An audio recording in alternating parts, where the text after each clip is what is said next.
The Academy Awards failed to win over audiences, and Burger King ushers in the age of post-pandemic ads.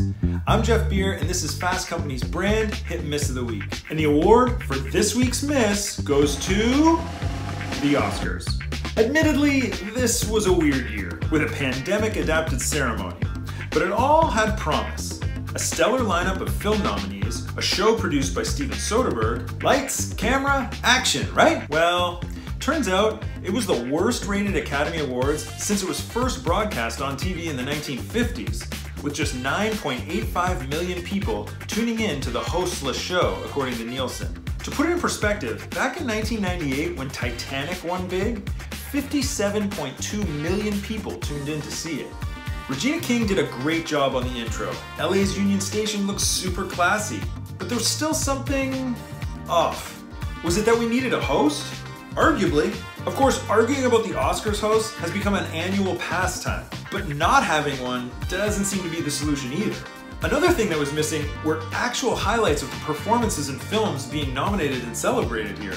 Obviously, due to COVID restrictions and safety protocols, we had a smaller audience, no big stage musical numbers, or any of the traditional pomp. So why not lean more into highlights of the work this whole thing is about? Watching people sit in a room, albeit beautiful people, in a super classy room, just isn't that compelling. And no, the strangely abrupt Sopranos-style ending didn't help either.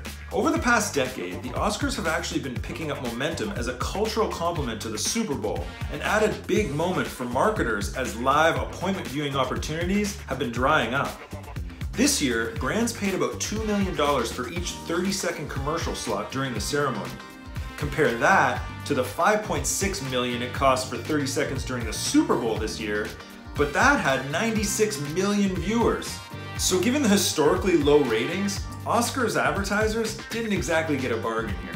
The awards show rating slide isn't unique to the Oscars though. The Grammys, Golden Globes, and Emmys have all been on a downward trajectory. But it was the little gold man's turn this week, and you've got to wonder if some of that shine isn't gone for good.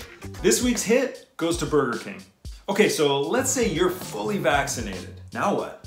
Do you emerge from a year of lockdown and remote work like an NBA roster intro, all slapping high fives and chest bumps? Or is it more of a cautious toe dip into the new normal? Burger King's new spot, Confusing Times, looks at the latter and the discombobulation that will hit many of us as we emerge from a year of housebound habits and start adapting to spending more time in public around actual people. In the ad, Emma discovers she's enjoyed dating Mark's profile more than she likes dating Mark. Jason grows agitated and flop sweats over an in-real-life work conversation that doesn't allow him to turn his camera off. And Trudy wants to return to the office, but also wants to work in her pajamas. Each struggles to adapt until they're offered the stabilizing comfort of a Whopper. Over the last year, brands have tried all kinds of approaches to capture and shape the national mood. First, it was soft piano music, condolences, and solidarity. Then, we got ads ranging from fun to defiant to tear-jerking.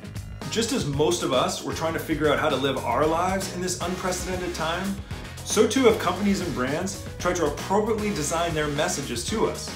Now, the challenge continues as more of the country is vaccinated and people get excited about the economy reopening, even while the pandemic is far from over and many people remain uneasy. These are confusing times, and here Burger King cleverly reflects the anticipation and the anxiety that come with it, while offering a stress-free option that just happens to be flame grilled. That's it for this week. Thanks for watching.